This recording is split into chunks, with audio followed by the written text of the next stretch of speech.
ರಂಗಯಾನ trust Mysuru ಅಭಿನಯದ ಶಾಂತಕವಿ ಸಕ್ಕರಿ ಬಾಳ್ಯಾಚಾರ್ಯರು 1889ರಲ್ಲಿ ರಚಿಸಿದ ಪೌರಾಣಿಕ ನಾಟಕ ಸೀತಾರಣ್ಯ ಪ್ರವೇಶ. ವಿನ್ಯಾಸ ಮತ್ತು ನಿರ್ದೇಶನ ಸಾಲಿಯಾನ್ ಉಮೇಶ್ ನಾರಾಯಣ್. ಸಂಗೀತ ಸಂಯೋಜನೆ ನಟರಾಜ್ ಕ್ಯಾತನಹಳ್ಳಿ ಮತ್ತು ಅರ್ಚನಾ ಪಿ ಹೆಗಡೆ. ಸಹಾಯ ಅನುಷ್ ಶೆಟ್ಟಿ ಮತ್ತು ಮುನ್ನಾ ಮೈಸೂರು. ವಸ್ತ್ರ ವಿನ್ಯಾಸ ಮತ್ತು ಪ್ರಸಾದನ ಪಲ್ಲವಿ ಸಿಕೆ. ಬೆಳಕು ವಿಕಾಸ್ ಚಂದ್ರ. ರಂಗ ನಿರ್ವಹಣೆ ಗಂಗಾಧರ್ ಎಂ. ಪ್ರೇಕ್ಷಕರಲ್ಲಿ ಒಂದು ವಿನಂತಿ, ನಾಟಕಕ್ಕೆ ತೊಂದರೆಯಾಗದಂತೆ ದಯಮಾಡಿ ನಿಮ್ಮ ಮೊಬೈಲ್ ಫೋನ್ಗಳನ್ನು ಸ್ವಿಚ್ ಆಫ್ ಅಥವಾ ಸೈಲೆಂಟ್ ಮೋಡಲ್ಲಿ ಇರಿಸತಕ್ಕದ್ದು. ಈಗ ನೋಡಿ ನಾಟಕ ಸೀತಾರಣ್ಯ ಪ್ರವೇಶ.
ಯಾರಲ್ಲಿ ದ್ವಾರಕವಾಟದ ಸಾಮೀಪ್ಯದಲ್ಲಿ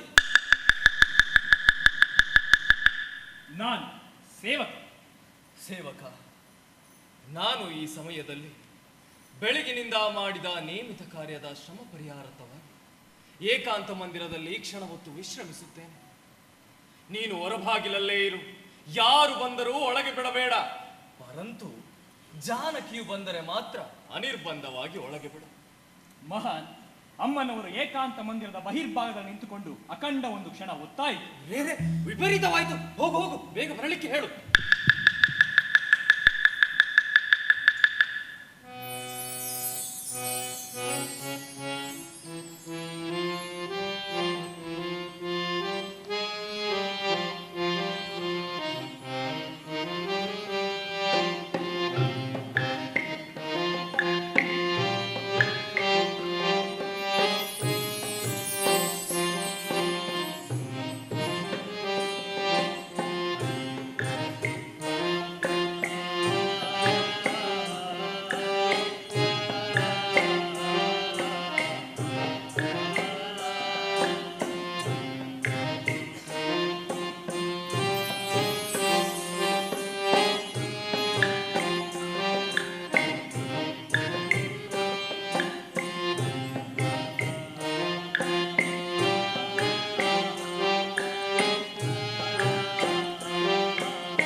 ಮಾಡಿದರೂ ನಮ್ಮ ಬಾಳುವೆಯು ವ್ಯರ್ಥವೇ ಸರಿ. ಯಾಕೆ ಮಹನ್? ಮಹಚಿತ್ತಕ್ಕೆ ಇಷ್ಟೊಂದು ವಿಷಾದವಾಗಲಿಕ್ಕೆ ಏನು ಕಾರಣವು? ಜಾನಕಿ, ತಿಳಿದು ತಿಳಿಯದವರಾಗಿ ಮಾತನಾಡಿದರೆ ಏನು ಹೇಳಲಿ? ಪ್ರಕಾಶವಿಲ್ಲದ ರತ್ನದಂತೆ ನಮ್ಮ ಬಾಳುವೆಯು ವ್ಯರ್ಥವಾಗಿರುವುದು. ಮಹಾತ್ಮರ ಮನೋಭಾವವು ನನ್ನಂತ ಸ್ತ್ರೀಯಳಿಗೆ ಹೇಗೆ ಗೊತ್ತಾದೀತು? ದಯಮಾಡಿ ಹೇಳಿದರೆ ವಿಹಿತವಾಗುತ್ತದೆ. ರಮಣಿ, ಏನು ಹೇಳಲಿ? ನೀನು ಕೇಳುತ್ತೀ ಮಾತ್ರ. ಪರಂತು ನನ್ನ ದೇಹ ವೃಕ್ಷಕ್ಕೆ ಖೇದರೂಪಿ ಅಂಕುರಗಳೇ ಸ್ಫುಟಿತವಾಗುತ್ತವೆ. ದೊರೆಯೇ, ಅದೇನು ಖೇದವು? ದಶಕಂಠನಷ್ಟಕ, ದಯಮಾಡಿ ಮನಸ್ತಾಪವನ್ನ ನಿವೇದನೆ ಮಾಡಿ. ಜಾನಕಿ, ಹೇಳಬೇಕು ಎಂಬುವಷ್ಟರಲ್ಲಿ ಏನೋ ಒಂದು ಪ್ರಕಾರದ ಖೇದವೇ ಆಗಿ ನನ್ನ ಕತ್ತಿನ ನರಗಳು ಉಬ್ಬಿ ಮಾತುಗಳು ಗಂಟಲಲ್ಲೇ ಸಿಕ್ಕು ನನ್ನನ್ನು ಗೋಳಾಡಿಸುತ್ತವೆ. ಓ, ನನ್ನ ಮುಂದೆ ಹೇಳಬಾರದೆಂಬುದಾಗಿ ಮನೋನಿಶ್ಚಯವಿದ್ದ ಮೇಲೆ ನಾನಾದರೂ ಯಾಕೆ ಬಲಾತ್ಕಾರ ಮಾಡಲಿ? ಹೇಳಬೇಡಿರಿ. ಇಕ್ಷ್ವಾಕು ವಂಶವು ನನ್ನ ತಲೆಯ ತನಕ ಅಂತೂ ಬಂತು. ಇನ್ನು ಮುಂದೆ ಇಲ್ಲಿಂದ ಸಂತತಿಯು ಜನಿಸದೇ ಇದ್ದರೆ ನಾನೇ ವಂಶನಷ್ಟಕನೆಂದು ಅನ್ನಿಸಿಕೊಳ್ಳುತ್ತೇನೆ. ಆದ್ದರಿಂದಲೇ ಇಷ್ಟೊಂದು ಚಿಂತೆಯು.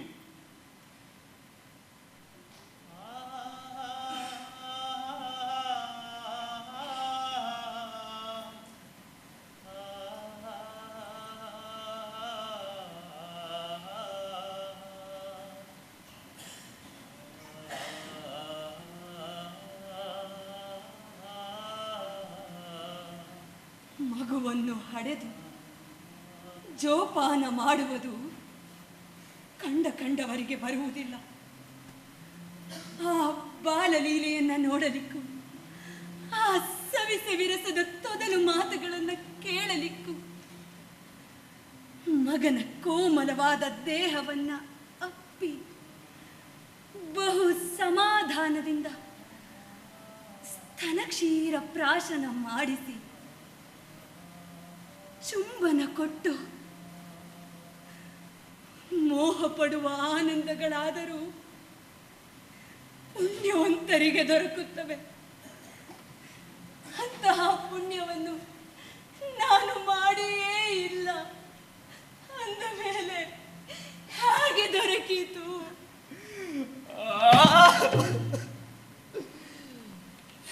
ಇಕ್ಷ್ವಾಕು ವಂಶದ ಕುಲಛೇದಕ ಅಂತ ಮಾತ್ರ ಅನ್ನಿಸಿಕೊಳ್ಳಬೇಕಾಯಿತು.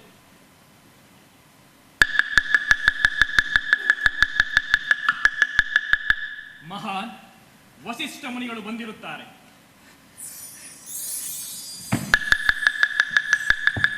ಆನಂದವು ನಡೆ ಆದರಿಸೋಣ. It's 1912.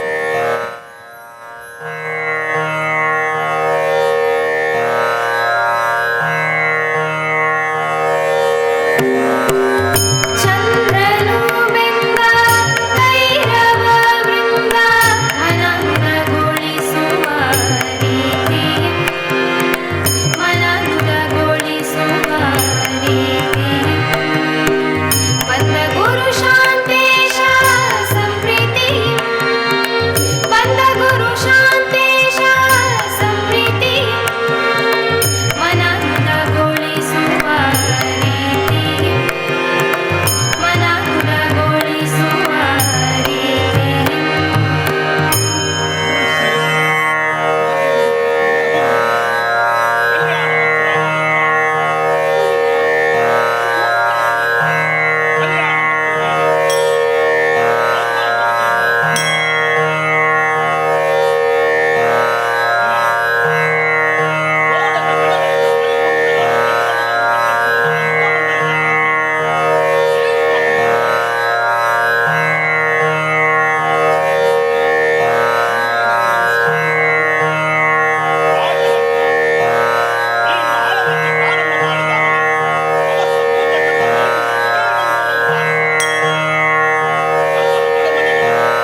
It's 1916. ಯಾಕೆಂದರೆ ಪುಷ್ಪಗುಚ್ಛಗಳ ಭಾರದಿಂದ ಬಡ ನಡುವು ಘಾಸಿಯಾದೀತು. It's 1916. ಶೃಂಗಾರ ಸಮುದ್ರಕ್ಕೆ ದಂಡಿಯೇ ಇಲ್ಲ. It's 1917.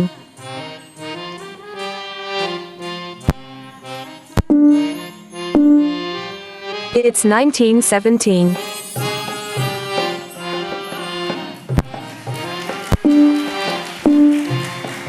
It's 1917.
ಕನಸನ್ನು ನೆನೆಸಿಕೊಂಡರೆ ಸಾಕು, ಒಮ್ಮಿಂದೊಮ್ಮೆಗೆ ಆತ್ಮಲಿಂಗಕ್ಕೆ It's 1919.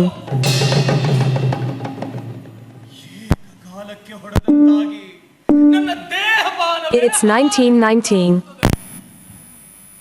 ನಿನ್ನೆ ರಾತ್ರಿ ನಾನು ಆನಂದ ಭೋಜನವನ್ನು ಮಾಡಿಕೊಂಡು ಮಲಗಿದ್ದೆನು. ಬೆಳಗು ಮುಂಜಾವಿನಲ್ಲಿ ಒಂದು ದುಷ್ಟ ಸ್ವಪ್ನವನ್ನು ಕಂಡೆನು. ಆ ಸ್ವಪ್ನವು ನನ್ನ ಹೃದಯ ದುರ್ಗಗಳ ಕಳಸಗಳನ್ನೇ ಕತ್ತರಿಸಿ ಕೆಡವಿತು. ಜಾನಕಿ ಅರಣ್ಯ ಪ್ರದೇಶದಲ್ಲಿ ಪ್ರವೇಶ ಮಾಡಿ ಹುಲಿ, ಕರಡಿ, ಸಿಂಹ ಜೊತೆಯಲ್ಲಿ ಮಹಾ ಕ್ಷೀಣೆಯಾಗಿ ಪರದೇಶಿಯ ಹಾಗೆ ದಿಕ್ಕು ದಿಕ್ಕುಗಳಿಗೆ ಬಾಯಿ ಬಿಡುತ್ತಾ ಗೋಳಾಡುತ್ತಿದ್ದಳು. ಏನು ಮಾಡಬೇಕು? ಈ ಹತಭಾಗ್ಯನಾದ ರಾಮಚಂದ್ರನನ್ನ ಎಷ್ಟು ರೀತಿಯಿಂದ ಕಾಡಿದಾಗ್ಯೂ, ಎಷ್ಟು ರೀತಿಯಿಂದ ಗೋಳಾಡಿಸಿದಾಗ್ಯೂ, ಎಷ್ಟು ರೀತಿಯಿಂದ ಅಸಮಾಧಾನ ಪಡಿಸಿದಾಗ್ಯೂ ದೈವಕ್ಕೆ ದಯಾಂಶವು ಬರಲೊಲ್ಲದು. ಹರಹರ ಹರಹರ ಹರಹರ ಎಂತ ಸ್ವಪ್ನವಿದು ರೇ.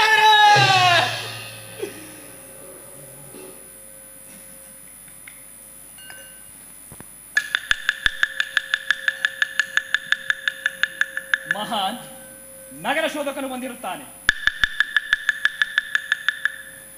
ಒಳಗೆ ಬರಲಿಕ್ಕೆ ಅಪ್ಪಣೆ ಉಂಟೆಂದು ತಿಳಿಸು.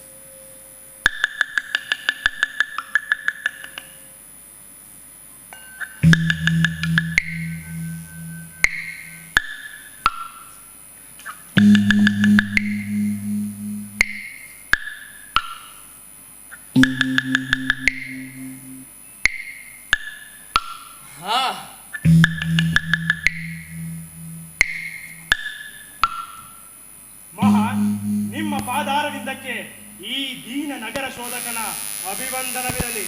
ಕಲ್ಯಾಣ ನಗರ ಶೋಧಕ, ಏನು ವಿಶೇಷವು?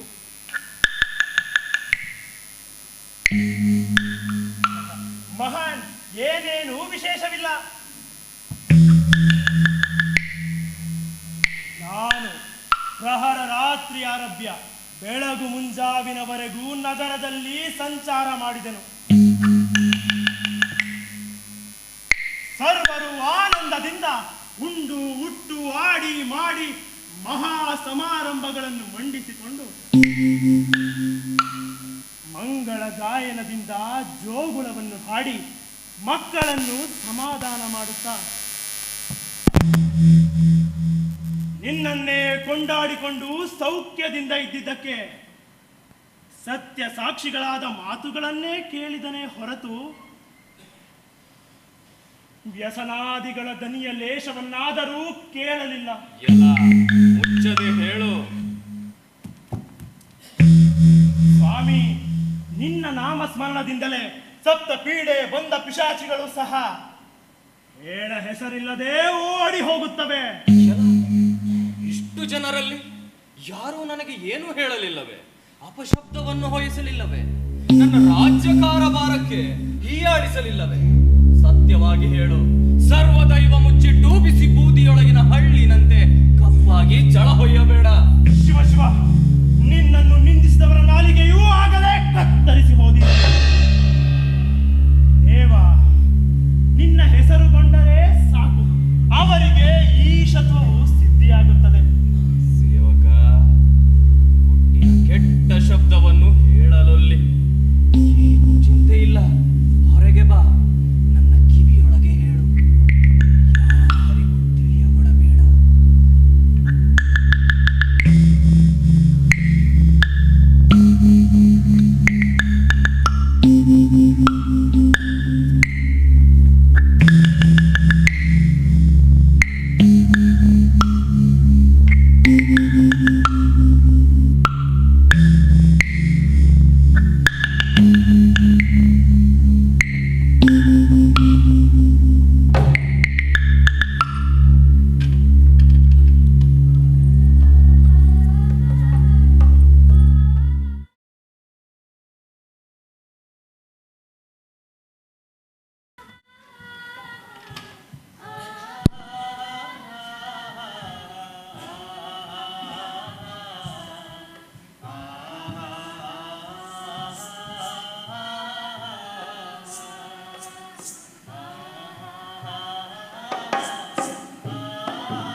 ಏನಾದರೂ ಮಾಡಿ ಬರತಕ್ಕ ಕಾರ್ಯಭಾಗವಿತ್ತೇನೋ. ಕಾರ್ಯವೇನು? ನಾನು ಆನಂದ ಭೋಜನವನ್ನು ಮಾಡಿಕೊಂಡು ಪರ್ಯಂಕವನ್ನು ಏರಿದ್ದೆನು. ಬರಬೇಕಾದರೆ ಸ್ವಲ್ಪ ತಡವಾಯಿತು. ಒಂದ ಕ್ಷಣ ಏನಾಯ್ತು? ಏನೂ ಆಗಲಿಲ್ಲ. ನಾನು ಸುಮ್ಮನೆ ವಿನೋದಕ್ಕೆ ಕೇಳಿದನೆ ಹೊರತು ನಿನ್ನನ್ನ ಛೇಡಿಸುವ ಕಲ್ಪನೆಯಿಂದ ಕೇಳಲಿಲ್ಲ. ಇದಕ್ಕಾಗಿ ನೀನು ಮನಸ್ಸಿನಲ್ಲಿ ಏನನ್ನು ತಿಳ್ಕೋಬೇಡ.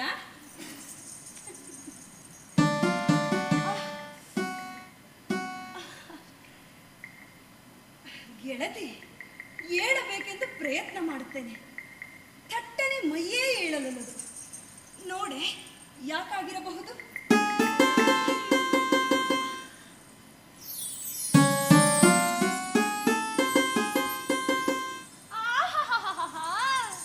ಏನೂ ತಿಳಿಯದ ಅರಗಿಳಿಯ ಹಾಗೆ ಮಾತಾಡ್ತೀಯಲ್ಲೇ.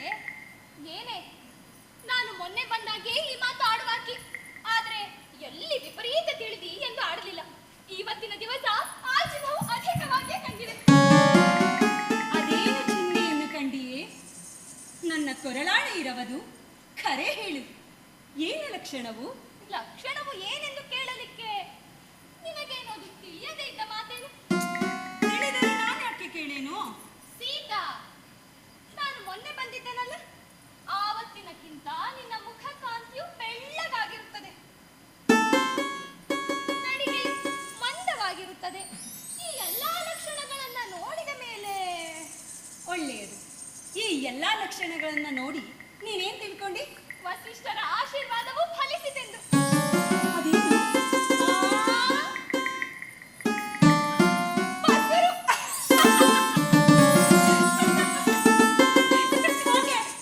ನಗೆ ಆಡ್ಬೇಡ. ನಗುವ ಮಾತಿಗೆ ನಗುವುದೇ ಸರಿ. ನಿನ್ನ ಹೆದರಿಕೆಯಾದ್ರೂ ಏನು? ಗೆಳತಿ ಗೆಳತಿ, ಬಸುರಾಗಿ ಬಯಕೆ ಹೊಯ್ಯುವ ಜಡಸ್ತ್ರೀಯರಿಗೆ ಅದೇನು ಆದೇಶ ಉಂಟಾಗುತ್ತದೆ? ಹೇಳು ನೋಡೋಣ. ಸೀತಾ, ಇದರ ದೆಸೆಯಿಂದ ಒಂದು ನೇಮವನ್ನು ಮಾಡಿ ಇದೇ ಪ್ರಕಾರದ ಬಯಕೆಗಳೇ ಆಗುತ್ತವೆಂದು ಹೇಳುವುದು ಯಾರಿಂದಲೂ ಆಗಲಿಕ್ಕಿಲ್ಲ. ಅವರವರ ಸ್ವಭಾವಕ್ಕೆ ಸರಿಯಾಗಿ ಇಚ್ಛಾ ಉತ್ಪನ್ನ ಆಗುತ್ತಿರುತ್ತದೆ. ಅದರಂತೆ ಈಗ ಹೇಳು ಹೇಳು, ನಿನಗೆ ಯಾವ ಥರ ಬಯಕೆ ಆಗಿರುತ್ತದೆ? ಗೆಳತಿ,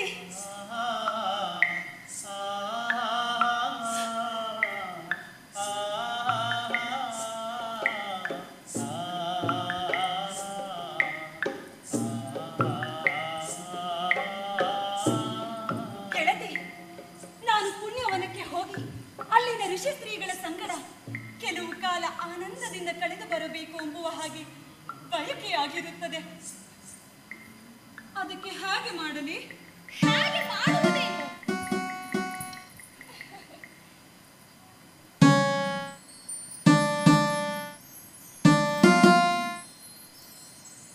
ನೀನು ಒಬ್ಬಳೇ ಏಕಾಂತದಲ್ಲಿ ರಾಮಚಂದ್ರನನ್ನು ಮೋಹಾನಂದ ಪಾಶದಿಂದ ಬಂಧನ ಮಾಡಿ ಆಮೇಲೆ ನಿನ್ನ ಬಯಕೆಯನ್ನ ನಿವೇದನೆ ಮಾಡ್ಕೋ. ಅಂದರೆ ನಿನ್ನ ಇಚ್ಛಾ ಪೂರ್ಣ ಆಗುತ್ತದೆ. ಹೌದು, ಹಾಗೆ ಮಾಡ್ತೇನೆ. ಅಂದರೆ ವಿಹಿತವಾಗುತ್ತದೆ. ಹಾಗಾದರೆ ಹೋಗಿ ಬರುತ್ತೇನೆ, ಅಪ್ಪಣೆ ಕೊಡು.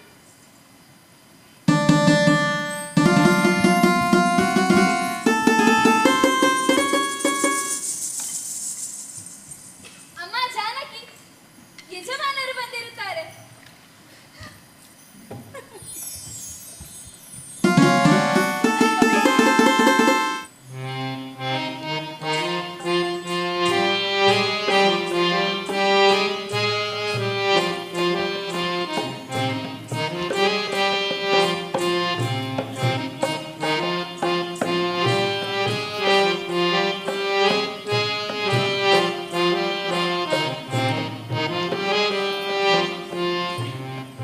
ಮಹಲ್, ವಸಂತ ಘರ್ಮವು ಬಹಳೇ ಆದಂತೆ ಕಾಣಿಸುತ್ತದೆ. ದಯಮಾಡಿ ತಮ್ಮ ಅಂಗವಸ್ತ್ರವನ್ನ ಸ್ವಲ್ಪ ಓರೆ ಮಾಡಬೇಕು. ಚಂದನವನ್ನು ಲೇಪಿಸುತ್ತೇನೆ. ಕರಕಮಲಗಳನ್ನು ನೀಡಬೇಕು. ಹೂವಿನ ಗಜಿಕೆಗಳನ್ನು ಸಲ್ಲಿಸುತ್ತೇನೆ. ದಯಮಾಡಿ ಸೇವಾ ಗ್ರಹಿಸಬೇಕು. ಜಾನಕಿ, ಈ ಸರ್ವಾಂಗವನ್ನೇ ನಿನಗೆ ಸಮರ್ಪಣೆ ಮಾಡಿರುತ್ತೇನೆ. ಮಹನ್, ನಾನೇ ಅರ್ಧಾಂಗಿನಿಯು ಎಂದು ಹೇಳಿಸಿಕೊಂಡ ಮೇಲೆ ಸರ್ವಾಂಗವೂ ನನ್ನ ಸ್ವಾಧೀನವಾಗುವುದು ಏನು ಆಶ್ಚರ್ಯವಾದ ಮಾತು. ಕೈಯಲ್ಲಿ ಸಿಕ್ಕಾಗೆ ಸ್ತ್ರೀಯರು ಪುರುಷ ಪಿಂಡವನ್ನ ತಮ್ಮ ಮೋಹ ಪಾಶದಿಂದ ಚಂದಾಗಿಯೇ ಬಂಧನ ಮಾಡುತ್ತಾರೆ. ಇರಲಿ ಜಾನಕಿ,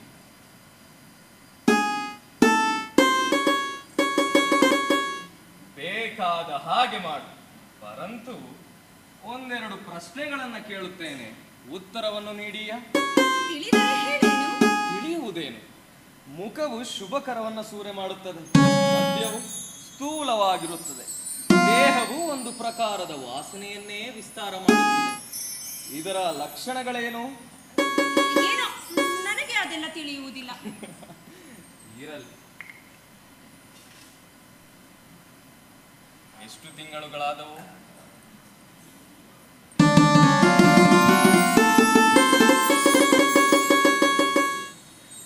ಅದನ್ನು ಹೇಳಲಾರೇನು. ನಾಚುತ್ತೇನು? ನಾಚದೆ ಹೇಳು. ಮಹನ್, ನಾನು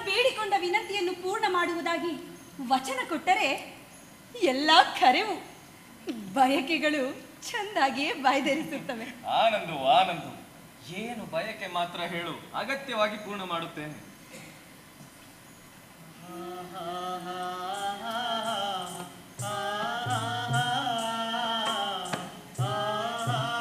ಮಹನ್, ನಾನು ವನಕ್ಕೆ ಹೋಗಿ ಅಲ್ಲಿನ ಪುಣ್ಯ ವಧುಗಳ ಸಂಗಡ ಕೆಲವು ಕಾಲ ಆನಂದದಿಂದ ಕಳೆದು ಬರಬೇಕು ಎಂಬುವ ಹಾಗೆ ಬಯಕೆಯಾಗಿರುತ್ತದೆ.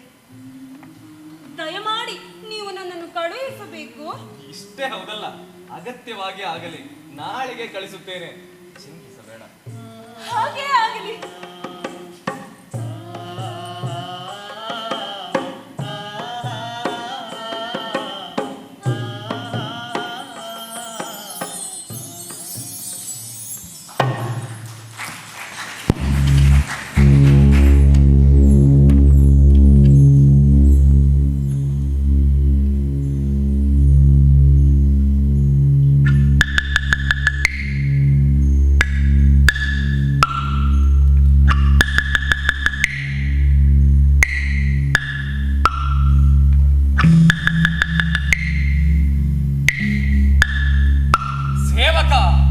ಬೇಗನೆ ಹೇಳು. ಮಹಾನ್, ಯಾರು ಏನೂ ಆಡಲಿಲ್ಲ, ಪರಂತು ಒಬ್ಬ ರಜಕನು ಮಾತ್ರ ಏನು ಏನು ದೇವ ಅಂಬುದೇನು, ಆ ನೀಚನ ಹೆಂಡತಿಯು ಅವನಿಗೆ ಹೇಳದೆ ತವರು ಮನೆಗೆ ಓಡಿ ಹೋಗಿದ್ದಳು. ಅದಕ್ಕೆ ಆಕೆಯ ತಾಯಿ ತಂದೆಗಳು ಅವಳನ್ನು ಕರಕೊಂಡು ಬಂದು ತಿರುಗಿ ಹೆಂಡತಿಯನ್ನು ಒಳಗೆ ಕರಕೊಳ್ಳಿಕ್ಕೆ ಬಹುದೀನ ಭಾವದಿಂದ ಬೇಡಿಕೊಂಡು ಓಡಾಡುವಾಗ ಆ ರಜಕನು ಅವರನ್ನು ಛೀ ಮಾಡಿ ಬೈದು ನನ್ನ ಹೆಂಡತಿಯನ್ನು ಒಲ್ಲೆಂದನು. ಏನೆಂದು ಛೀ ಮಾಡಿದನು ಅದನ್ನು ಹೇಳು. ಮುಚ್ಚಿಟ್ಟರೆ ರಾಮಚರಣದ ಶಪಥವಿದೆ. ಸತ್ಯವಕ್ಷರದಲ್ಲಿ ಪ್ರಚಾತ್ರವಾದರೆ ರಾಮ ಶಾಸನವು ನಿನ್ನನ್ನು ದಹಿಸೀತು. ಅವತರಿಸಬೇಕು. ಹೋಗು, ಆಗಲಿ ಹೋದ ಹೆಂಡತಿಯನ್ನು ಪುನಃ ಮನೆಯಲ್ಲಿ ಕರಕೊಳ್ಳಿಕ್ಕೆ ನಾನೇನು ಕೈ ಸಾಗದ ಆ ರಾಮಚಂದ್ರನಲ್ಲ.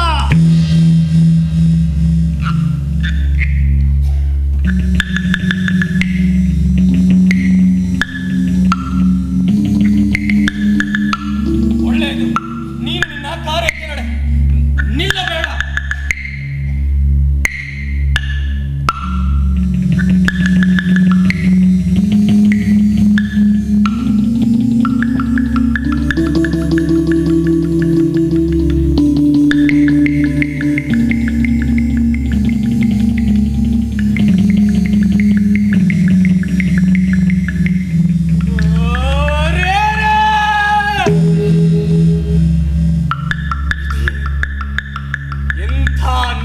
ವರ್ತಮಾನವನ್ನು ಹೇಳಿ ಈ ನಗರ ಶೋಧಕನು ನನ್ನ ವ್ಯಸನಾಗ್ನಿಯನ್ನು ವರ್ಧನ ಮಾಡಿದನು.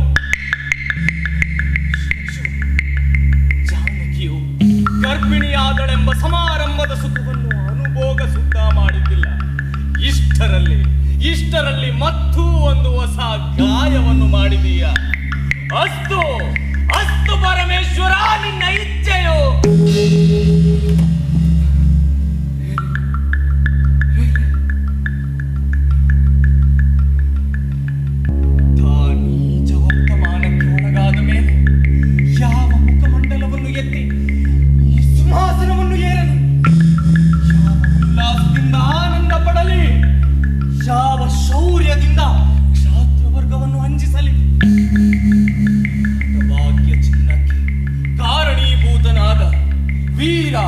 ಧೀರ ಶೂರ ಕ್ರೂರ ವಿಕರಾಳ ರೂಪವುಳ್ಳ ಮೀಸೆಗಳನ್ನ ಯಾವ ಗಂಡಸತನದಿಂದ ತೀರಲೇ.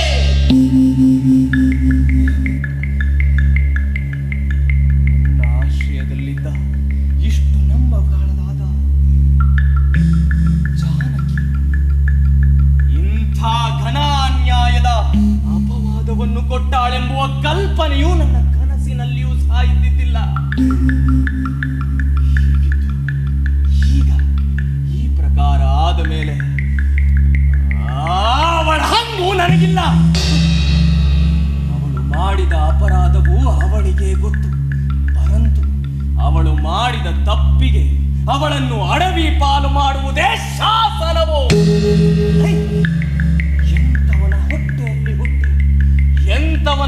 ಹೆಂಡತಿ ಎನ್ನಿಸಿಕೊಂಡು ಎಂತ ಅಪವಾದವನ್ನು ಕೊಡಬೇಕು? ಛೀ! ಸ್ತ್ರೀ ಕರ್ಮಕ್ಕೆ ಧಿಕ್ಕಾರವಿರಲಿ. ಅವರ ನಡಿತೆಯೇ ಇಂಥ ಪಾಪ ಸಮುದ್ರದ ತವರು ಮನೆಯು. ಸರ್ವತಾ ನಂಬಬಾರದು, ಅವರನ್ನು ಸರ್ವತಾ ನಂಬಬಾರದು. ಅವರ ಕಿವಿ ಮಾತಿನ ಮೋಡಿಗೆ ಎಂದಿಗೂ ಕಿವಿ ಸೋಲಬಾರದು.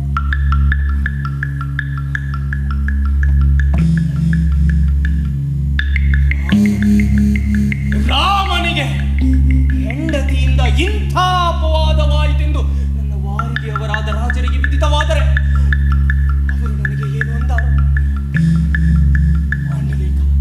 ಮಾಂಡಲೀಕ ರಾಜರಿಗೆ ತಿಳಿದರೆ ಅವರ ಪಾರುಪತ್ಯದಲ್ಲಿ ಈ ತಲೆಯನ್ನು ಹೇಗೆ ಎತ್ತಲಿ? ಜನರಿಗೆ ತಿಳಿದರೆ ಅವರು ನನಗೆ ಏನು ಅಂದಾರು? ಅವರು ನನಗೆ ಹೇಗೆ ಹಂಜಾರು?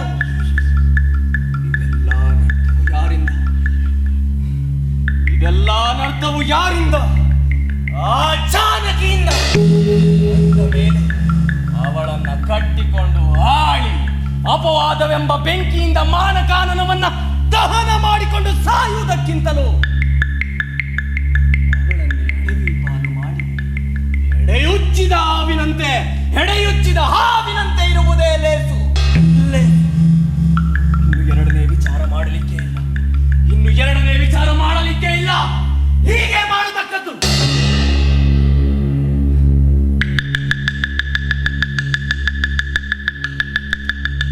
ಮಹಾನ್ ಲಕ್ಷ್ಮಣಾದಿಗಳು ಬಂದಿರುತ್ತಾರೆ.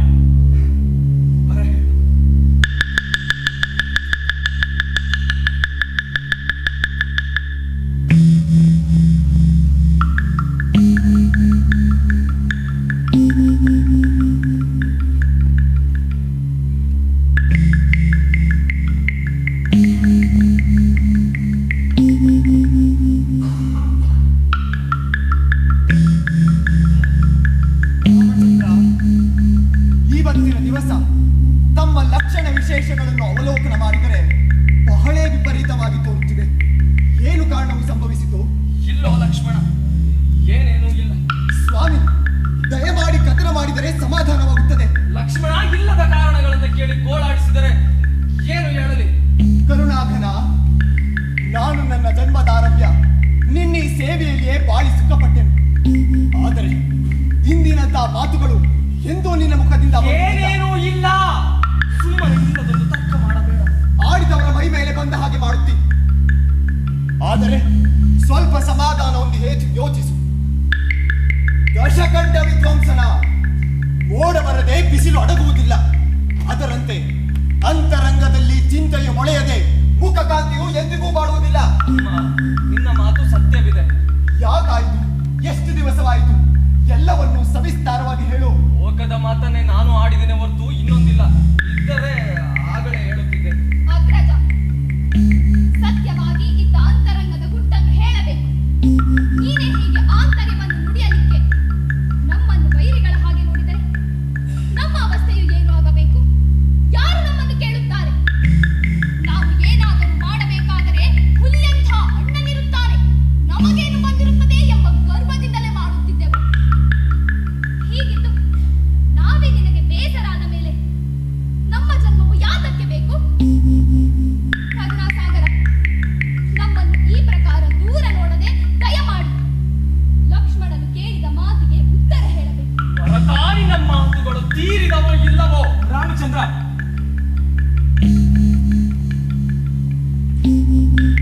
ದಯಮಾಡಿ ಕೋಪ ಮಾಡಬೇಡ.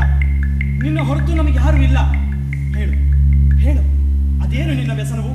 ಏನೇನೂ ಇಲ್ಲೋ ಶತ್ರುಘ್ನ. ಸಾಗರ, ನಮ್ಮ ಬಳಿ ಹೇಳಲಿಕ್ಕೆ ಸಂದೇಹವೇನು? ನಮ್ಮನ್ನು ಹೀಗೆ ಗೋಳಾಡಿಸಲಿಕ್ಕೆ ನಾವು ಮಾಡಿದ ಅಪರಾಧವಾದರೂ ಏನು? ಸರ್ವರು ನಿನ್ನ ಹಾಗೆ ಸಂಶಯ ಭೋಜನದವರೇ ಕೂಡಿದರೆ ಈ ಬ್ರಹ್ಮಾಂಡವೇ ಉಳಿಯಲಿಕ್ಕಿಲ್ಲ. ರಾಮಭದ್ರ, ಏನು ಮಾಡಲಿ? ಮಹಾನ್, ಅದೇನು ನಿನ್ನ ವ್ಯಸನವು? ಜಾಗ್ರತೆಯಿಂದ ಕಥನ ಮಾಡಬೇಕು. ಕೈಯಿಂದಾದರೆ ನಾನೇ ನಾಶ ಮಾಡಿಬಿಡುವೆನು. ಅಗ್ರಜ, ನನಗೆ ಅಪ್ಪಣೆಯಾಗಲಿ. ಕಾಸಿನಲ್ಲಿ ತೋಡುವುದನ್ನು ಹಳಿಗೆಯಲ್ಲಿ ಮಾಡುತ್ತೇನೆ. ಬಾಂಧವಗಳಿರ ನನ್ನ ಮೇಲೆ ಅಗಲಿ ಹೋದ ಹೆಂಡತಿಯನ್ನು ಆಳಿದ ಆರೋಪಣೆ ಮಾಡಿದನಂತೆ.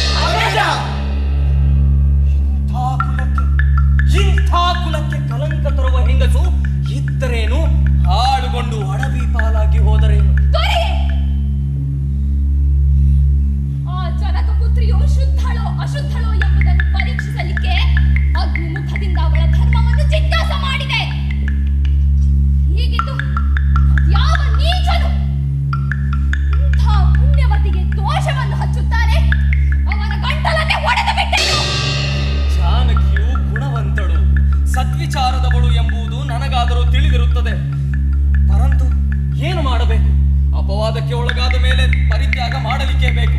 ಅಂತೆಯೇ ಮಾಡಿಯೇ ಮಾಡುತ್ತೇನೆ. ಇದರಲ್ಲಿ ಲೇಷವಾದರೂ ಸಂಶಯವಿಲ್ಲ.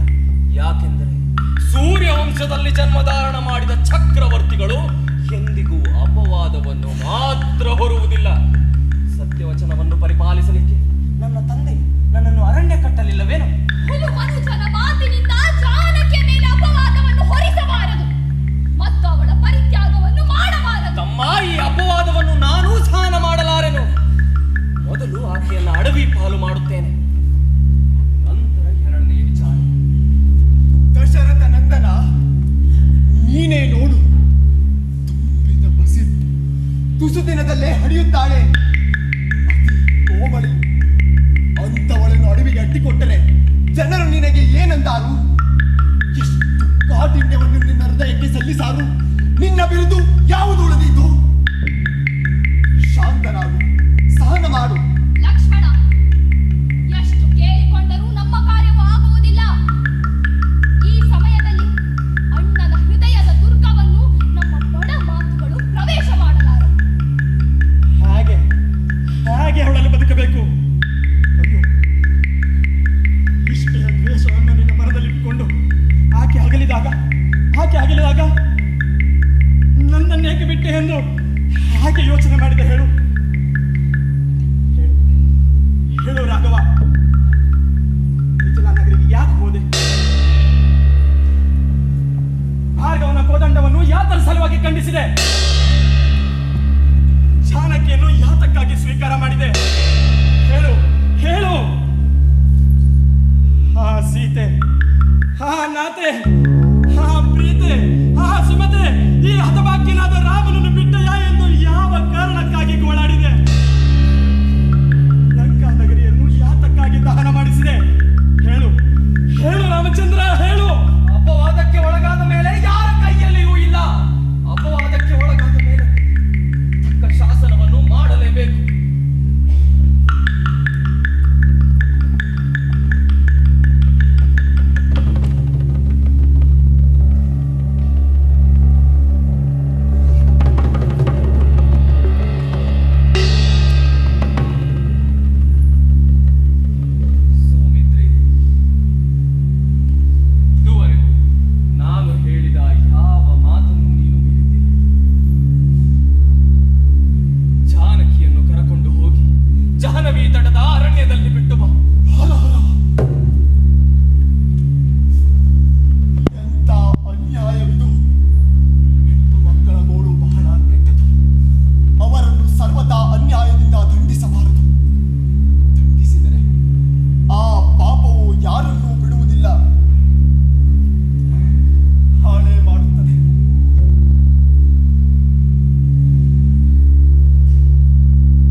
ದಾಸನ ಅಭಿವಂದನೆಗಳು.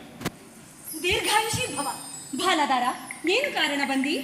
ಜಗನ್ಮಾತೆ, ನೀನೇನೋ ರಾಮಚಂದ್ರ ಬಳಿ ನನ್ನನ್ನು ವನಕ್ಕೆ ಕಳಿಸಬೇಕೆಂದು ವಿನಂತಿ ಮಾಡಿಕೊಂಡಿದ್ದಕ್ಕೆ ಅಗತ್ಯವಾಗಿ ಕಳಿಸುತ್ತೇನೆ ಎಂದು ಅವನು ನಿನಗೆ ವಚನ ಕೊಟ್ಟಿದ್ದಾನೆ. ಆ ಪ್ರಕಾರವಾಗಿ ಇವತ್ತಿನ ದಿವಸ ನೀನು ವನಕ್ಕೆ ಹೊರಡಬೇಕು. ಲಕ್ಷ್ಮಣನು ಬರುತ್ತಾನೆ. ಅವನೇ ನಿನ್ನ ರಥದಲ್ಲಿ ಕುಳ್ಳಿರಿಸಿಕೊಂಡು ವನಕ್ಕೆ ಕರೆದುಕೊಂಡು ಹೋಗುವ ದಯಾಸಾಗರ. ಅವನಿಗೆ ದೊರೆಗಳ ಅಪ್ಪಣೆಯಾಗಿದೆ. ಈಗ ಬಂದಾಗ ಹೊರಡುತ್ತೇನೆ. ಅಪ್ಪಣೆ. ಬಾಲದಾರ, ಇಷ್ಟೇ ಕಾರಣಕ್ಕಾಗಿ ಬಂದಿದ್ದೀಯೇನು? ಹೌದು ದೇವಿ, ಇಷ್ಟೇ ಮಾತಿಗಾಗಿ ಬಂದಿದ್ದೇನೆ. ಹೊರಡುತ್ತೇನೆ. ಅಪ್ಪಣೆ ಕೊಡು. ಹೋಗಿ ಬಾ.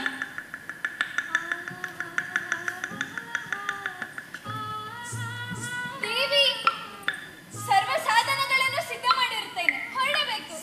ಬಂದಿಯಾ? ಬಾ, ಒಳಿತಾಯ್ತು. ಹೇಳು ನೋಡೋಣ, ಏನೇನು ವ್ಯವಸ್ಥೆ ಮಾಡಿರುತ್ತಿ? ದೇವಿ, ಮಾಡತಕ್ಕದ್ದೇನು? ನೀನು ನಿನ್ನ ಬಯಕೆಯ 4 ದಿನಗಳನ್ನು ಅಲ್ಲಿಯೇ ವನದಲ್ಲಿಯೇ ಋಷಿ ಪತ್ನಿಯವರೊಂದಿಗೆ ಕಳೆಯುವಾಗಿ. ಆದ್ದರಿಂದ ಅವರ ಉಪಚಾರಕ್ಕೆ ಬೇಕಾಗಿರುವ ಸೀರೆ, ಕಂಚುಕ, ಗಂಧ, ಪುಷ್ಪ, ಪನ್ನೀರು, ತಾಂಬೂಲ, ಅಲಂಕಾರ, ಕ್ಷಯ ವಿಶೇಷ ಮುಂತಾದ ಸಾಮಗ್ರಿಗಳನ್ನು ಮೊದಲು ಸಿದ್ಧ ಮಾಡಿ ಅದನ್ನು ಒಂದು ಗಂಟಾಗಿ ಕಟ್ಟಿ ಅದರ ಮೇಲೆ ನಿನಗೆ ತಿಳಿಯುವ ಹಾಗೆ ಸಂಕೇತ ಮುದ್ರೆಯನ್ನು ಮಾಡಿರುತ್ತೇನೆ. ಹೋಗುವಾಗ ದಾರಿಯಲ್ಲಿ ಭೇಟಿಯಾದ ಅತಿಥಿ, ಅಭ್ಯಾಗತ, ದೀನ, ಜೋಗಿ, ರೋಗಿ, ಅಂಧ ಮುಂತಾದವರ ಉದ್ಧಾರ ಕರ್ಮಕ್ಕೆ ಬೇಕಾಗಿರುವ ಸಾಹಿತ್ಯವನ್ನು ಎಷ್ಟು ಖರ್ಚು ಮಾಡಿದರೂ ಸವೆಯದ ಹಾಗೆ ತುಂಬಿಸಿರುತ್ತೇನೆ. ಒಳ್ಳೆಯದು. ಹೋಗಿ ನನ್ನ ಅಲಂಕಾರದ ಪೆಟ್ಟಿಗೆಯನ್ನು ಇಟ್ಟುಕೊಳ್ಳುತ್ತೇನೆ. ದೇವಿ, ನಾನು ಪೆಟ್ಟಿಗೆಯನ್ನಾದರೂ ಇದೇ ಗಂಟಿನಲ್ಲೇ ಕಟ್ಟಿರುತ್ತೇನೆ. ಅದ್ಯಾಕೆ? ಇದರಲ್ಲಿ ಏನು ಕಾರಣಕ್ಕೆ ಕಟ್ಟಿದೆ? ಹೊರಡುವ ಪೂರ್ವದಲ್ಲಿ ಜಾನಕಿಯು ತನ್ನ ಮಂದಿರದಲ್ಲಿ ಅಲಂಕೃತಳಾದಳು ಎಂಬುದು ನಿನಗೆ ನೆನಪಾಗಲಿಲ್ಲೇನು? ದೇವಿ, ನೆನಪಾಗದೆ ಕಟ್ಟಲಿಲ್ಲ, ಬೇಕಂತೆ ಈ ಪ್ರಕಾರ ಮಾಡಿರುತ್ತೇನೆ.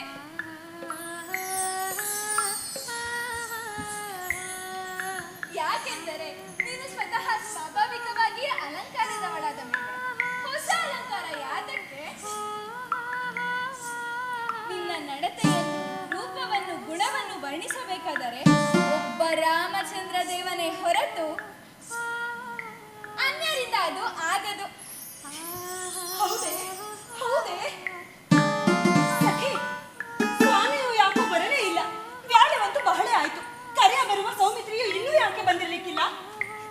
ನನಗಂತೂ ಯಾವಾಗ ಹೊರಟೇನೋ, ಯಾವಾಗ ದಾರಿ ಹಿಡಿದೇನೋ ಎಂಬುವ ಹಾಗೆ ಆಗಿ ಕಾಲುಗಳೇ ಭೂಮಿಯಲ್ಲಿ ಸ್ಥಿರವಾಗಿ ನಿಲ್ಲಲು ನಾವು.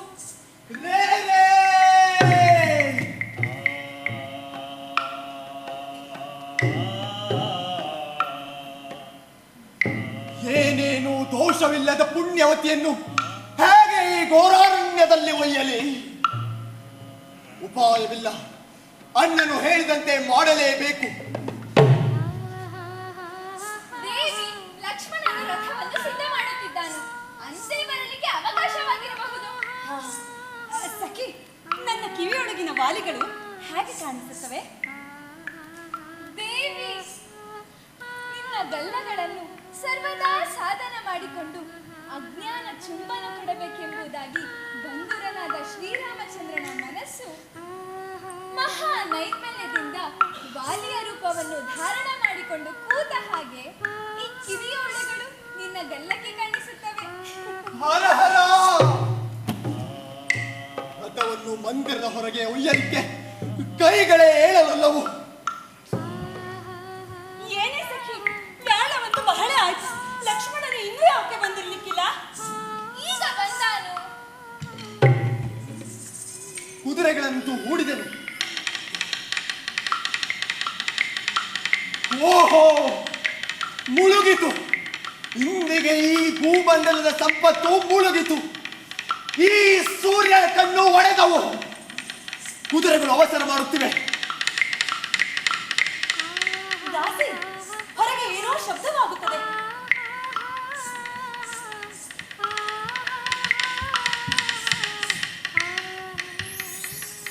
ಅಮ್ಮ, ವಂದನು. ಕಲ್ಯಾಣವಾಗಲಿ. ಲಕ್ಷ್ಮಣ, ಎಷ್ಟು ಹೊತ್ತು ಮಾಡಿದಿ? ಅಮ್ಮ ಜನಕ ಪುತ್ರಿ, ಯಾಕಾದರೂ ಈ ವನ ಸೌಖ್ಯವನ್ನು ಬಯಸಿದೆ? ದಯಮಾಡಿ ಹೊರಡುವ ಆಲೋಚನೆಯನ್ನು ರಹಿತ ಮಾಡಿದರೆ ಈ ದೀನ ಮೈದನ ಮೇಲೆ ಬಹಳ ಉಪಕಾರ ಮಾಡಿದಂತಾಗುತ್ತದೆ. ಯಾಕೋ ಲಕ್ಷ್ಮಣ ಸೇನ, ಎಂದೂ ಇಲ್ಲದೆ ಇವತ್ತೇ ಯಾಕೆ ಈ ಪ್ರಕಾರದ ಭೀತಿಯ ಮಾತುಗಳನ್ನಾಡಿ ಹೆದರಿಸುತ್ತಿ? ಪ್ರಯಾಣ ಕಾಲದಲ್ಲಿ ವಿಘ್ನ ಮಾಡಬೇಡ. ಉಪಾಯವಿಲ್ಲ. ದೇವಿಯ ಚಿತ್ತಕ್ಕೆ ದೈವವೇ ಸಹಾಯವು. ಅಲ್ಲಿಗೆ ಮುಟ್ಟಿದ ಮೇಲೆ ತಿಳಿಯುತ್ತದೆ. ಅಂತ ಬೇಡ ಅಂತ ಅನ್ನುತ್ತೇನೆ. ಕೇಳುವುದಿಲ್ಲ.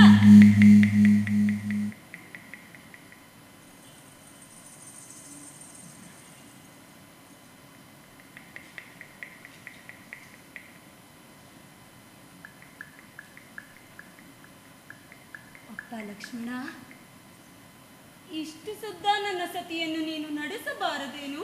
ಸತಿ ನಡೆಸಿರಿತವಾಗುವುದು ಆಮೇಲೆ ಗೊತ್ತಾದೀತು. ಚಿಂತೆ ಇಲ್ಲ, ನಡಿ.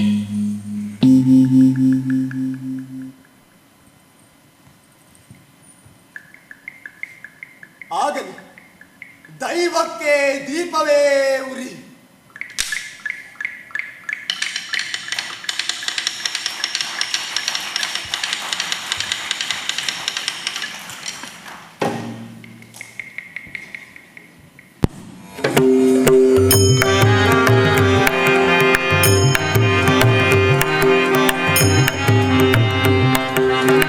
ಹೊರಟಳು ಜಾನಕಿ ವರಮುನಿ ವನಮಂದಿರಕ್ಕೆ. ಹೊರಟಳು ಜಾನಕಿ ವರಮುನಿ ವನಮಂದಿರಕ್ಕೆ. ಸುಖ ಸಂಭ್ರಮದಿ ಸುಖ ಸಂಭ್ರಮದಿ ನಯದುಳು ಬಯಸಿದ ಬಯಕೆ. ಸುಖ ಸಂಭ್ರಮದಿ ನಯದುಳು ಬಯಸಿದ ಬಯಕೆ. ಹೊರಟಳು ಜಾನಕಿ ವರಮುನಿ ವನಮಂದಿರಕ್ಕೆ. ವರಮುನಿ ಹೊರಟಳು ಜಾನಕಿ ವರಮುನಿ ವನಮಂದಿರಕ್ಕೆ. ಹೊರಟಳು ಜಾನಕಿ ವರಮುನಿ ವನಮಂದಿರಕ್ಕೆ. ಸುಖ ಸಂಭ್ರಮದಿ ಸುಖ ಸಂಭ್ರಮದಿ ನಯದುಳು ಬಯಸಿದ ಬಯಕೆ. ಸುಖ ಸಂಭ್ರಮದಿ ನಯದುಳು ಬಯಸಿದ ಬಯಕೆ. ಹೊರಟಳು ಜಾನಕಿ ವರಮುನಿ ವನಮಂದಿರಕ್ಕೆ. ವರಮುನಿ ವನಮಂದಿರಕ್ಕೆ. ವರಮುನಿ ವನಮಂದಿರಕ್ಕೆ. ಒಂದನ್ನು ಆಲೋಚಿಸಬೇಡಿರಿ, ಹೊತ್ತು ಬಹಳೆ ಆಗಿರುತ್ತದೆ. ಪ್ರಯುಕ್ತ ನಿಮ್ಮ ಗತಿಯ ವೇಗವು ಮಾರುತನಿಗಿಂತಲೂ ತೀವ್ರವಾಗಿರಲಿ. ಸಾಗಲಿ, ಹೈ!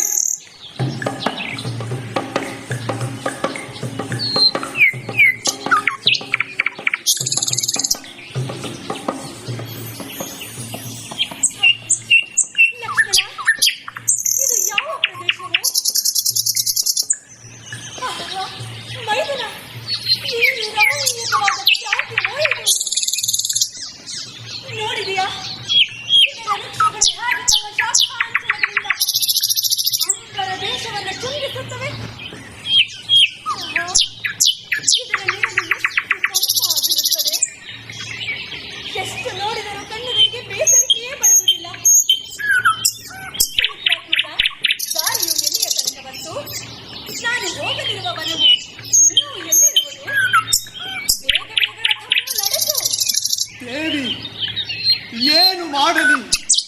ಕುದುರೆಗಳನ್ನು ಇನ್ನೂ ಎಷ್ಟು ಓಡಿಸಲಿ? ಹೊರಟು 1 ತಾಸು ಸಹ ಆಗಿಲ್ಲ. ಇಷ್ಟವಾಗಿ 600 ಗಾವುದ ಬಂದವು. ಇನ್ನೊಂದೆರಡು ತಾಸಿನಲ್ಲಿ ನಿನ್ನನ್ನು ಆ ಪ್ರದೇಶಕ್ಕೆ ಒಪ್ಪಿಸುತ್ತೇನೆ.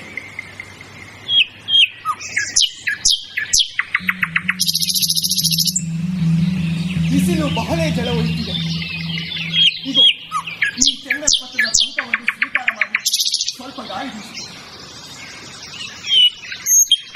ಅಂದರೆ ಸ್ವಲ್ಪ ಆದರೂ ಶಾಂತಿ ಉಂಟಾಗಿದೆ. ಏನು ಬಾಲಕ, ಕಣ್ಣಿನಲ್ಲಿ ನೀರು ಯಾಕೆ? ಅಪ್ಪ ಲಕ್ಷ್ಮಣ, ಯಾಕೋ?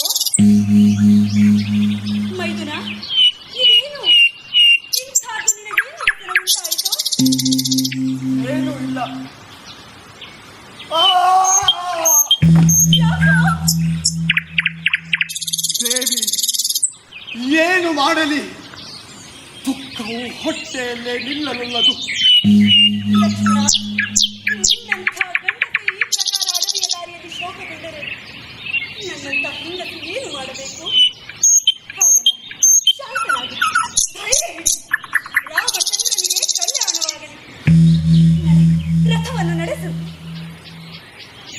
ಆಜ್ಞಾ.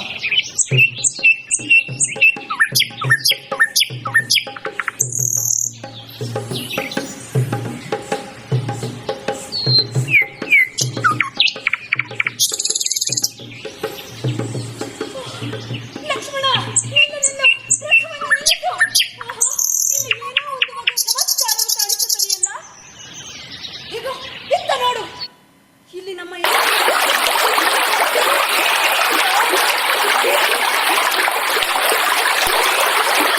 ತಾಯಿ, ಅದೇ ನೋಡು, ಶ್ರೀಪಥಗಾಮಿಯಾದ ಜೀವ ಎಂಬ ನಿಧಿ.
ಸಾಗರೆ ನಾನು ಜನಕ ಪುತ್ರಿಯನ್ನು ಏನು ಕಾರ್ಯಕ್ಕೆ ಕರೆದುಕೊಂಡು ಹೋಗುತ್ತೇನೆ ಎನ್ನುವ ವಿಷಯವು ನಿನಗೇನು ವಿದಿತವಿಲ್ಲವೇ?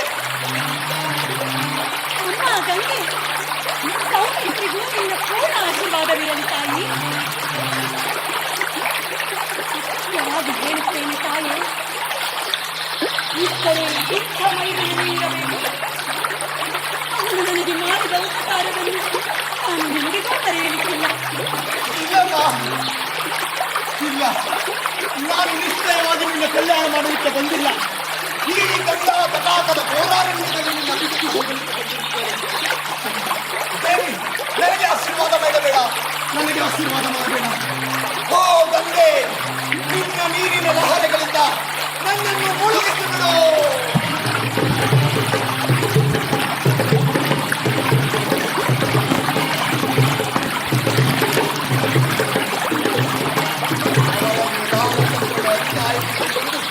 ತನ್ನ ಪಾಲಿನ ಅಪಕೀರ್ತಿಯನ್ನು ಕಟ್ಟಿಕೊಂಡರು.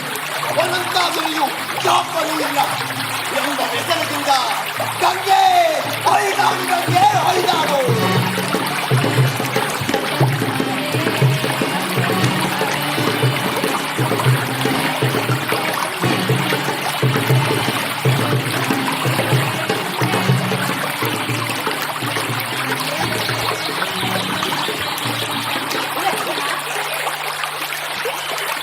ಸಮಯವು ಬಹಳ ಆಗಿರುತ್ತದೆ. ಹೇಗೆ ನೀವು ಆಡಿಕೆ ಮನೆಯಿಂದ ಹೊಸದಾಗಿ ಆಚೆ ಕಡೆಗೆ ಹೋಗಬೇಕು. ಯಾಕೆಂದರೆ ನಿಮಗೆ ಆನಂದವನ್ನು ಕೊಡುವ ಪುಣ್ಯಾಸನಗಳು ಆಚೆ ಕಡೆಗೆ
ನನಗಂತೂ ರೋಷ ಬರುತ್ತಿದೆ.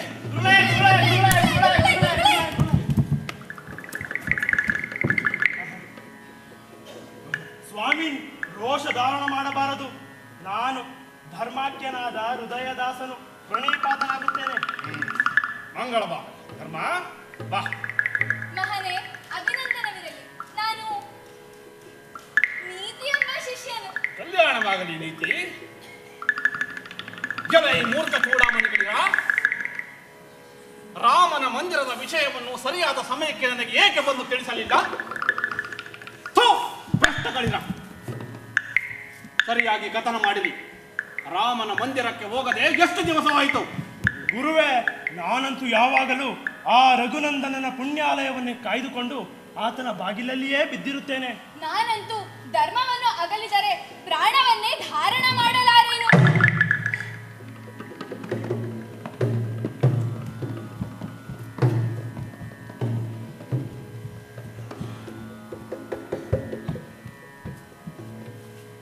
ನೀವು ಯಾವಾಗಲೂ ಅಲ್ಲಿಯೇ ಇರುತ್ತಿದ್ದರೆ ಈ ಪ್ರಕಾರದ ದುಷ್ಟ ಲಕ್ಷಣಗಳು ಎಂದಿಗೂ ದೃಷ್ಟಿಗೋಚರವಾಗಲಿಕ್ಕಿಲ್ಲ.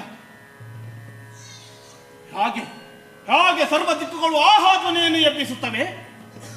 ಈ ಗಂಗಾ ತಟಾಕದ ಗೋದಾರಣ್ಯವೇ ಬೈದಾಡುವಂತೆ ಗೊತ್ತಾಗುತ್ತದೆ. ಈ ಎಲ್ಲ ಅನರ್ಥಕ್ಕೂ ನೀವೇ ಕಾರಣ. ನಿಮ್ಮ ವ್ಯತ್ಯಾಸದಿಂದಲೇ ಹೀಗೆ ಆಗುತ್ತದೆ. ನಮ್ಮನ್ನು ಅಲಕ್ಷ್ಯ ಮಾಡಿದರೆ ರಾಜನೇ ಯಾಕೆ ಆಗಲನು? ಆತನ ಸಂಸಾರವನ್ನೇ ಕೆಡಿಸಿ ಅಡವಿ ಪಾಲು ಮಾಡುವುದು. ಈ ದಿವಸ ಈ ವಾಲ್ಮೀಕಿಯ ಕೈಯಿಂದ ಪರಮೇಶ್ವರನು ಏನೋ ಒಂದು ಮಹತ್ ಕಾರ್ಯವನ್ನು ಮಾಡುವ ಸಲುವಾಗಿ ಸಂದೇಶಗಳು. ನಾನು ಹೋಗುತ್ತೇನೆ.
ನದಿ ದಾಟಿಸಿ ಕರೆದುಕೊಂಡು ಬಂದೆನು.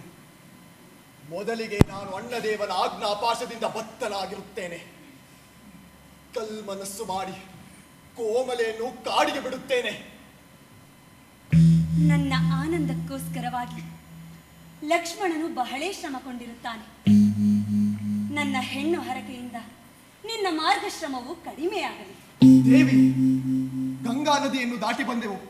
ಇನ್ನು ಸರ್ವತಾ ವಿಳಂಬ ಮಾಡುವುದು ಬೇಡ. ಜಾಗ್ರತೆಯಿಂದ ರಥಾರೋಹಣ ಮಾಡಿ. ಲಕ್ಷ್ಮಣ, ನಾನಂತೂ ರಥವನ್ನು ಆರೋಹಣ ಮಾಡುವುದಿಲ್ಲ. ಯಾಕೆಂದರೆ ನಾನು ತಮ್ಮ ಬಹುಮಾನಾರ್ಥವಾಗಿಯೇ ರಥವನ್ನು ಇಳಿದು ಬರುತ್ತೇನೆಂಬುದು ಆ ಮಹಾಯೋಗ್ಯರಾದ ಋಷಿಜನರ ದಿವ್ಯ ಚಿತ್ತಕ್ಕೆ ತಿಳಿಯಲಿ. ದೇವಿ, ಅಷ್ಟು ಮಾರ್ಗವನ್ನು ಕಾಲ್ನಡಿಗೆಯಿಂದ ಬರುವುದು ನಿನ್ನ ಕೈಲಿಂದ ಆಗಲಿಕ್ಕಿಲ್ಲ. ಮೈದುನ, ನನ್ನನ್ನು ನಡೆಸಬಾರದೆಂಬ ಅಂತಃಕರಣದಿಂದ ಇಷ್ಟೆಲ್ಲಾ ಭಯವನ್ನ ಹೇಳುತ್ತಿ. ಈ ಸಮಯದಲ್ಲಿ ನಿನ್ನ ಯೋಗದಿಂದ ಆದ ಉಪಕಾರವನ್ನು ನಾನು ಎಂದಿಗೂ ಮರೆಯಲಿಕ್ಕಿಲ್ಲ. ಮುಂದೆ ನನ್ನ ಮಕ್ಕಳಾದರೂ ಹೀಗೆ. ನಮ್ಮವ್ವ ಗರ್ಭಿಣಿಯಾಗಿದ್ದಾಗೆ ವನಕ್ಕೆ ಹೋಗಿದ್ದಳಂತೆ. ಅವಳನ್ನು ಲಕ್ಷ್ಮಣ ದೇವನು ಬಹು ಆರೈಕೆಯಿಂದ ಕರೆದುಕೊಂಡು ಹೋಗಿದ್ದನಂತೆ ಎಂದು ನಾನಾ ಪರಿಯಿಂದ ನಿನ್ನನ್ನೇ ಕೊಂಡಾಡ್ಯಾರು. ನಡೆ, ನಿನ್ನ ಇಚ್ಛಾ.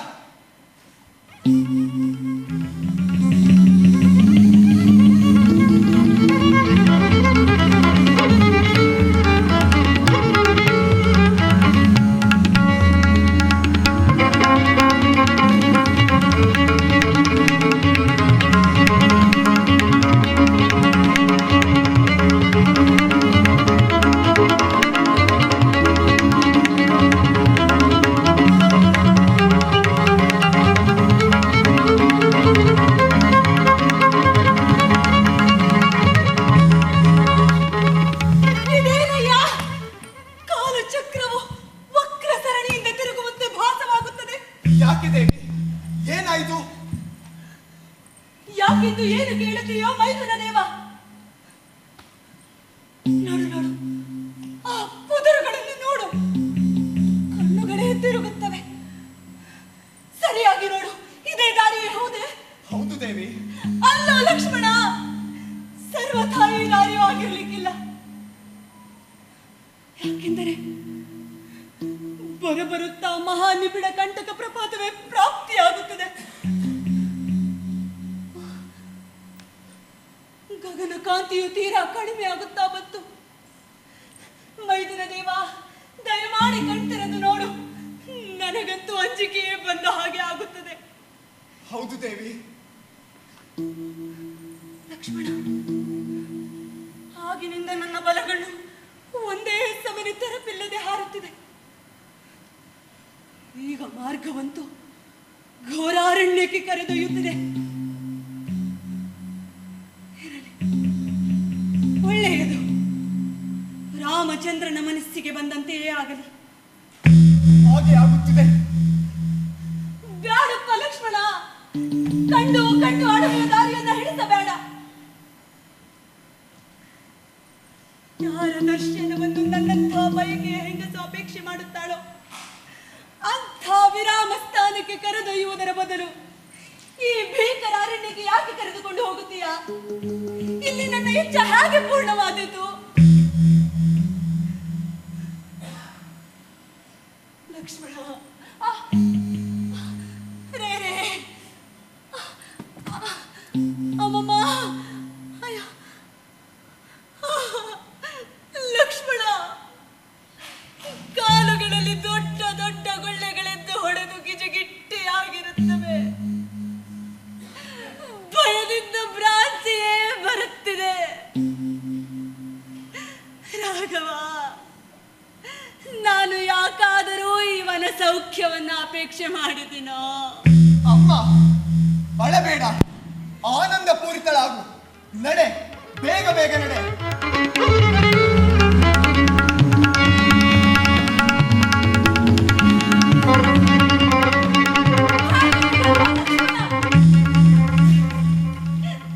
ಹೆಂಗಸೆಂದು ತಿಳಿದು ಹಾಸ್ಯ ಮಾಡುತ್ತೀಯಾ?